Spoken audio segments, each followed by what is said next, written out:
Well, it's no secret that on semen retention, you are going to have a certain kind of effect on people around you. And specifically in this video, we're going to talk about the effect that you're going to have on women. And that is why they're going to become a little bit more cooperative and docile around you. And if you've ever noticed, women are uncooperative, bitter, and resentment toward men that are not taking the lead, that are incapable of having a backbone, and that always want them to make the decision. They don't want to take the lead in the direction of the relationship. But you'll notice with the alpha males, not the beta males, the alpha males, women are far more like innocent acting. They're agreeable, they're cooperative, and all of these other docile things, right? They're a lot more childlike around alpha males.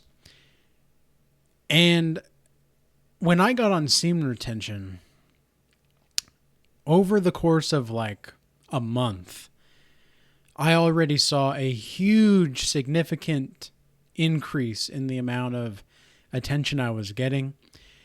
And it wasn't even just about the attention. It was about the kind of attention that I was getting. People just started to respect me more, and women just started to act a much different way more. And I am now over a year and a half into this journey of semen retention, or no-fap, whatever you want to call it. I personally prefer semen retention because it's a more, I would say, psychophysiological response and mechanism for what we're actually talking about, and what it's a far better descriptor, I would think, as well. And again, semen retention is not just about getting women's attention or getting the docile effect that you have from females on semen retention. It's about the inward journey. It's about the growth that you have as an individual and as you grow closer to God on this journey as well. And on this Semen Retention Sunday episode, I don't actually know what episode I am on Semen Retention Sunday. I know I've been doing it since like August now of this year. So there's probably like 12 or 16 episodes, but I'll have to go through and actually count them. But semen retention is more about you growing as a person psychologically, spiritually, emotionally, physically, all of these things. You have an array of benefits with you that come when you have this natural gift that you seem to have when you're on retention. And the women around you are going to be sending you a certain kind of choosing signals that you might not have ever seen before. I've had people in my consultation sessions tell me that they've had women look at them for the first time in a way that they've never seen them look at them before, and in a good way. It wasn't like a malicious way. It wasn't a bitter way. It wasn't a resentful way. It was a look of childlike innocence to them, or it was a look of pure seduction.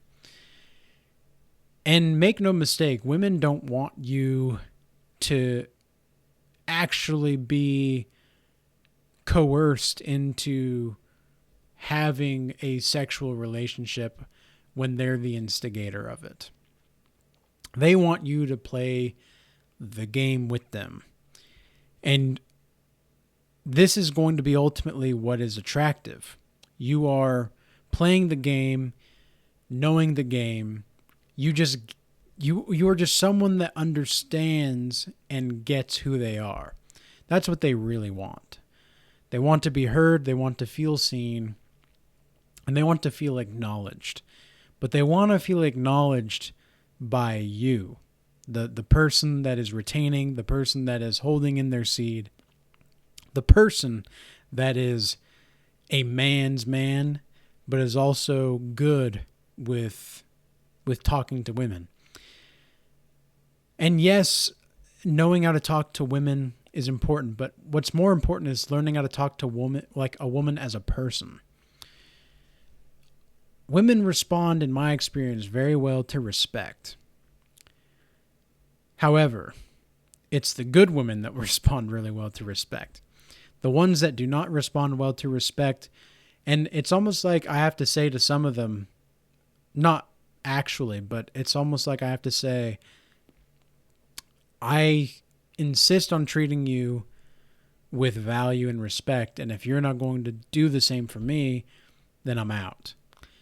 That's kind of the tone that you have to approach when it comes to these kinds of interactions.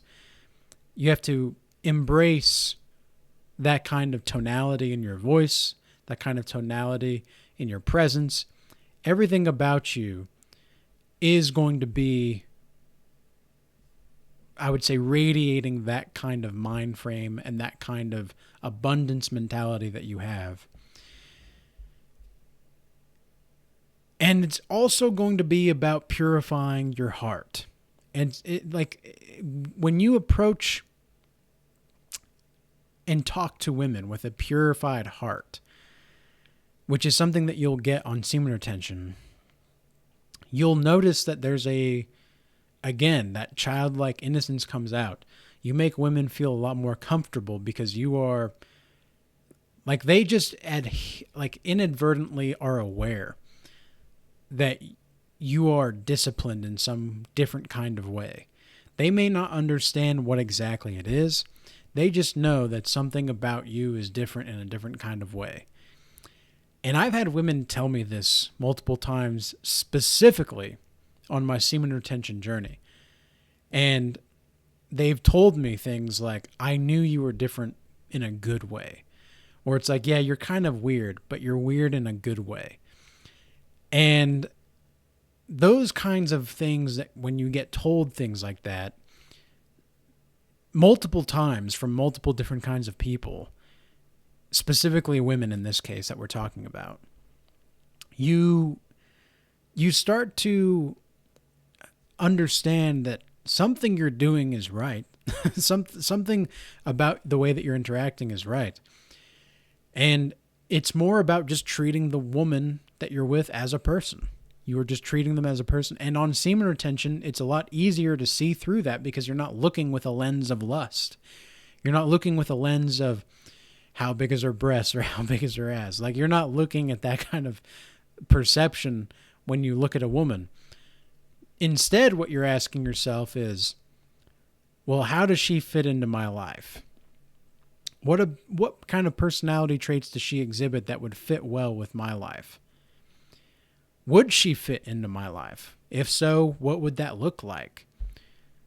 Does she have certain kinds of disciplines and ways about herself and her character that are going to be ripened with the fruits of righteousness on the other side of this relationship?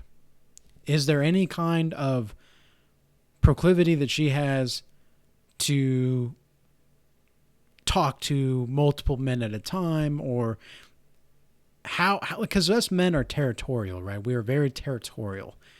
And in fact, I just don't even talk to women, at least I try not to, because I sometimes don't know. But I try not to talk to women that are talking to multiple guys at a time.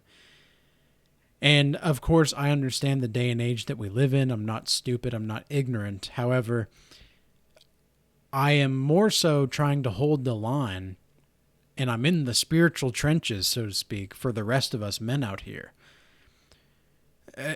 We need to stop the simping behaviors and the beta male behaviors, such as watching PMO.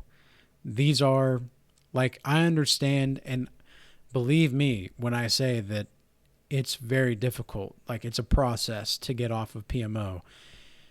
And for anybody that doesn't know PMO, that is corn.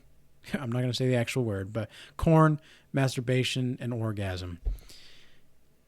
when you are participating in negative PMO and you are giving your energy away, you understand that you are giving your life force spiritually to the person or to the people that you are watching on the screen.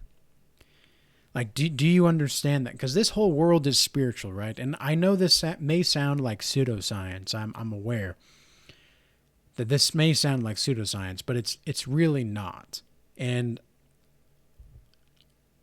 it's not really something that I can tell you based off of any kind of data or evidence via,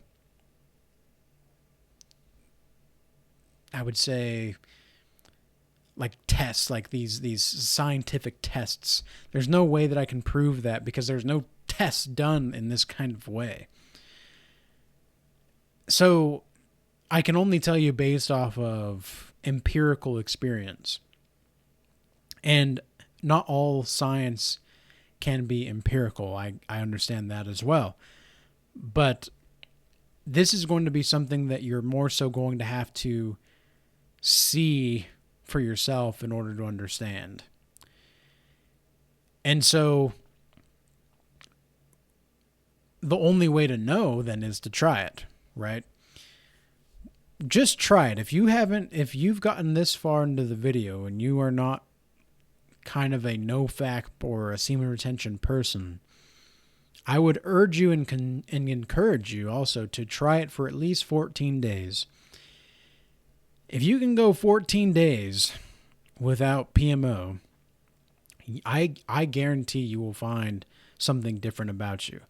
And there have been only like 4 comments in all of my videos that I've made about semen retention that said that they tried it and nothing happened. And I thought, there's no way. There's no way. Because 98% of the other people have experienced something very profound, even after like 14 days, or even just after a few days. So given that kind of statistical data and impact that I've seen, I just don't buy that these people haven't seen any kind of profound progress, or they're edging. Now, what is edging? Edging is when you're looking at women a little bit too long, or you are scrolling through Instagram, or you're scrolling through any kind of social media, and you're not doing any kind of PMO specifically, but you're looking at like bikini pictures or naked pictures, or you're just staring at women and you're in public for a little bit too long. You're not looking them in the eye, because that's the difference. If you're going to look at a woman, at least look her in the eye. Look into her soul. See what she has to offer in her soul. Because a lot of these women out here are soulless. They are. It's sad. They can act like they have a soul, but then you try to communicate with them and they're not present at all. And you'll know when a woman is present. That's another thing you'll get when you see this kind of docile behavior from women, as if you're the alpha, right? So it's not even as if you are on semen retention, because you have a certain kind of sexual discipline that many people do not have, unfortunately. And we are hoping to change that with these videos like this. But women that are present, when she is with you, you feel a lot more calm. Very calm. You don't feel chaos. You don't feel like a super high and a super low. You feel fairly neutral, fairly stoic, and enjoyed. Like, you just enjoy the moment. You're not trying to get anything from her. She's not trying to get anything from you. You are just participating in an experience together. And that's when you know that this woman is actually present. And I've had women that it's almost like, okay, so I used to play tennis, right, in high school. And the doubles teams were, even though I was on varsity, the doubles teams were not quite as skilled as the singles. Like singles was like you are the best of the best on the team when you're playing varsity singles. And I never really liked singles all that much because I liked playing doubles, but it's almost like these women are, a lot of them are on doubles JV. Okay. They're not quite there yet as far as their skill level or their ability to vet certain men. And it's oftentimes more attractive to see a woman that doesn't have experience with men or that's a bit shy or anything like that, because it gives you an indication of how often she's actually talking to women. And I don't mind a little bit of confidence with women. I don't mind that at all. I like it, of course. But it's almost like a little bit too much confidence, and you're like, who the fuck have you been with? Who have you been around? Like, who do you think you are, really? Because I'm a man, and I'm fully capable of destroying you. Like, I'm not going to, but I'm fully capable of destroying you physically. You know that, right? Like, I can destroy you. And it's not like you want to. It's just these women should be ideal. I don't like the word should, but these women ought to be a little bit more like cautious, treading lightly a little bit. Because if a woman has too much confidence, then that's honestly for me a turnoff. It's like, oh, she's her ego's way out of there, and she's not going to treat me with respect because she doesn't treat herself with respect, no matter how confident she may seem. But a woman's true confidence comes from a calmness. She's calm. She's peaceful. She's tranquil. She's not trying to get this and get that, and she's not trying to be the show for everybody all the time, because that's just, it's honestly for men, for godly men, that's just annoying. Like it really is. It's just annoying to have that super loud laugh. Oh man, gives me a headache just thinking about it. I'm losing brain cells here, but let's get them back. Let's create some new ones. So it's almost like these women are on JV doubles for tennis. They might even be on JV singles, but they're not quite ready for the singles or the doubles level of varsity when it comes to the kind of skills that they need in order to actually get what's going on the play, right? And so what you want as a man is a woman that is docile, that is cooperative, that is fit, and that is agreeable with you, and that is smiley and happy around you, but she can be good at vetting what kind of man is going to be in her life. She needs to be aware of the kinds of things that men are going to try to do in order to persuade her, in order to do certain things with her. And you'll know how emotionally invested a woman is based off of how present she is as well. If she's very present and she's emotionally emotive and she's expressing those things, she's not just expressing them to every person, though. She's not expressing them to everybody. She's expressing them to you. That's another good sign. So these are some things to look out for. And on semen retention, you're going to be a natural with this. Like, it's just like semen retention gives you this certain edge and this certain level-headedness about you that you can start to see these things a little bit more clear, and you can see the red flags as they happen or as they don't happen. Like, maybe there's no red flags. So be mindful, be aware, and proceed with mindfulness altogether. And with that being said, I hope this message was useful and insightful. And until next time, peace be with you.